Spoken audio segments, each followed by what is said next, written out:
रात के करीब 11 बजे का समय था।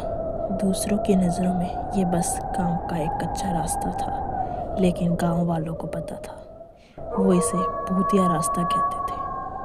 गांव में रास्ते पर कोई नहीं जाता था। दो दोस्त रवि और अंकित आज वहाँ से गुजर रहे थे। रवि ने हंसते हुए बोला, भाई इतनी टेंशन मत ले यार, भूत वूत कुछ नहीं होता, सब कुछ अंधविश्वास है यार। अंकित थोड़ा घबराया हुआ। तू बोल रहा है तो चल रहा हूँ इसलिए, वरना मैं तो जाता भी नहीं हूँ इस रास्ते पे। आज के बाद नहीं जाऊँगा, आज चल रहा हूँ सिर्फ, ठीक? रवि बोला, अरे यार बस 15 मिनट की बात है, चलना, इतनी टेंशन क्यों ले रहा? शॉर्टकट से घर जल्दी पहुँच जाएंगे, टेंशन मत ले। अचानक हवा जोरों से चलने लगी। दोनों आपस में बात कर रहे थे। अंकित फुसफुसाकर बोला, हवा में भी कुछ अजीब सी आवाज है, ऐसा लग रहा है कोई रो रहा है। रवि उसको बार बार सचेत कर रहा था। रवि हंसते हुए बोलता है, तू पागल है क्या? हवा में आवाज है, चल चल, अब चल चुपचाप से बस। दोनों आगे बढ़ते हैं। रवि उसको हिम्मत देता है, पर अंकित को कुछ अजीब सा लग रहा था। अंधेरा और गहरा होता जा रहा था। अचानक अंकित ने हाथ पकड़कर रवि को रोक दिया। वो रवि को कुछ कहने लगा। अंकित बोला, वो देख, उस पेड़ पर कुछ है यार, जल्दी देखना उधर। रवि ऊपर देखता है और ऊपर देखकर हंसने लग जाता है। वो अंकित का मजाक बनाता है। रवि कहता है, अरे कहाँ देखूं यार, कुछ भी तो नहीं है, मुझे तो कुछ नहीं दिख रहा, बोल क्या हुआ? वो वहीं पर रुक जाता है। उन्हें पेड़ पर एक उल्टी परछाई लटकी दिख रही थी, जैसे कोई चुपचाप लटका हुआ हो। अंकित कांपते हुए कहता है, वो इंसान है या भूत? अंकित बहुत ज्यादा घबरा जाता है। रवि धीमी आवाज में बोलता है, अरे चुप रह, आवाज मत कर, शायद कोई बच्चा चढ़ रखा होगा, शांत रह, चुप। तभी वो परछाई धीरे धीरे कर हिलने लगती है। अंकित बोलता है, भाई ये तो अपने आप हिल रही है, कोई हवा में भी नहीं है भाई। हवा और तेज होने लग जाती है। दोनों बहुत ज्यादा घबरा जाते हैं। उन्होंने ऐसा भयावह मंजर पहली बार अपने सामने देखा था और अंकित पूरी तरह से डर जाता है। रवि जो इन चीजों पे विश्वास भी नहीं करता था, ऐसा कुछ देखकर उसे अपनी आंखों पर विश्वास नहीं हो रहा था। वो समझ नहीं पा रहा था कि ये भूत है या फिर कोई छलावा। वो दोनों तेज कदमों से भागने लगे। उस रास्ते पर बस अकेले, घनघोर अंधेरा और सियारों और उल्लुओं की आवाज़ साफ सुनाई दे रही थी, जैसे कुछ बहुत बुरा होने वाला है। भागते भागते उन्हें अचानक रास्ते में दूर खड़ी एक औरत दिखाई दी। अंकित बोला, भाई वो औरत यहाँ क्या कर रही है भाई? अंकित पूरी तरह से वहीं पर स्तब्ध हो गया था। उसे लगा कि बस आज उनका आखिरी दिन है और वो अब यहाँ से बचकर कहीं नहीं जा सकते।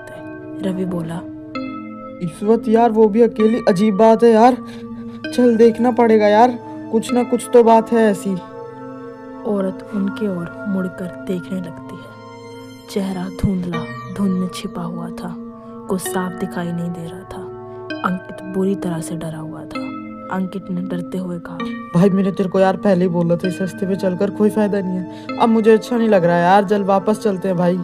रवि गुस्से में बोला, अरे तू रुक जा, भूत वूत कुछ नहीं होता, चल उसके पास पूछने चलते हैं क्या बात है, क्या पता उसको कोई हमारी मदद चाहिए हो, चल जल्दी चल।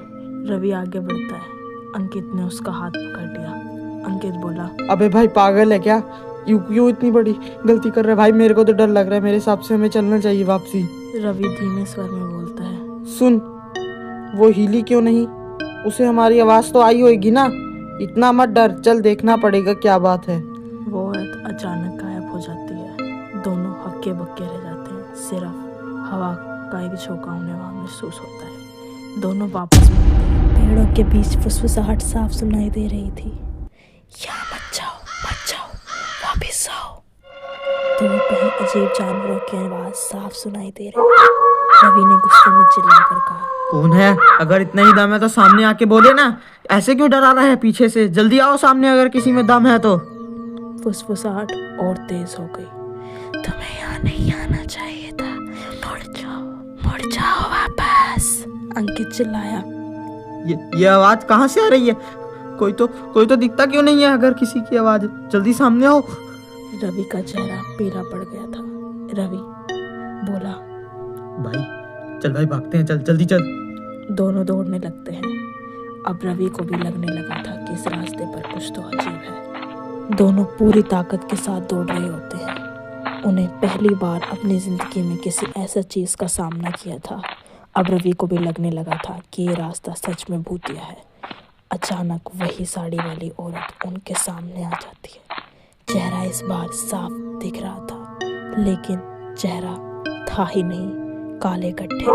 अंकित चीखते हुए बोला, भाग! औरत ने हाथ फैलाया और धीमी से बोली, रुक जाओ, यहाँ रहस्य है जिसका जवाब तुम्हें मिलेगा। रवि कांपते हुए बोला, कौन सा रहस्य? तुम हो कौन? औरत की आवाज चारों ओर गूंजने लगती है, जिस चीज को तुम बहुत मान रहे हो वो भूत नहीं है, कोई और है। दोनों वहीं स्तब्ध हो जाते हैं। उन्होंने ऐसा कुछ जिंदगी में पहली बार सामना किया। उन्हें समझ में भी नहीं आ रहा था कि ये उनके साथ क्या हो रहा है। वो औरत दोनों के लिए दहशत के रूप में थी। अंकित कांपते हुए बोलता है, रवि भाई, मैंने तेरे को पहले ही बोला था, चलो वापसी चलते हैं भाई, मेरे को यहाँ अच्छा नहीं लग रहा यार। पर रवि निगलते हुए बोला, उसने बोला है रहस्य है, मतलब शायद कोई सच छुपा है। यार थोड़ी देर रुक, क्या पता हमें कोई चीज मिले जिससे हम दोनों की जिंदगी बदल जाए। अचानक हवा में आवाज गूंजी, सच्चाई जाननी है ना, तो पुराने घर तक आओ, इसी रास्ते पे चलो आगे। रवि बोला, वो पुराना टूटा हुआ घर जो जंगल के किनारे, अब तो वहीं चलना पड़ेगा भाई। वहां नहीं जाएंगे तो हमें कुछ समझ में नहीं आएगा। अब वहीं होगा जो होगा। तब अंकित बोला, तू पागल है? रात में उस भूतिया घर में जाएगा? पागल है? रवि की सांसें और गहरी हो गई। बोला,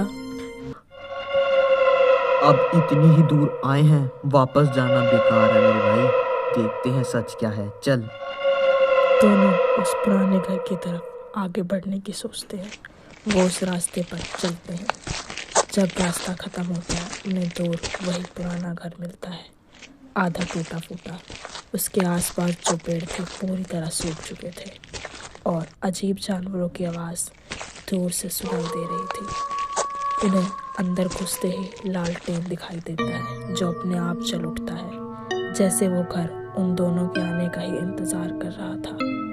और उन दोनों के आने से वो घर में कोई तो राज था जो सामने आने वाला था।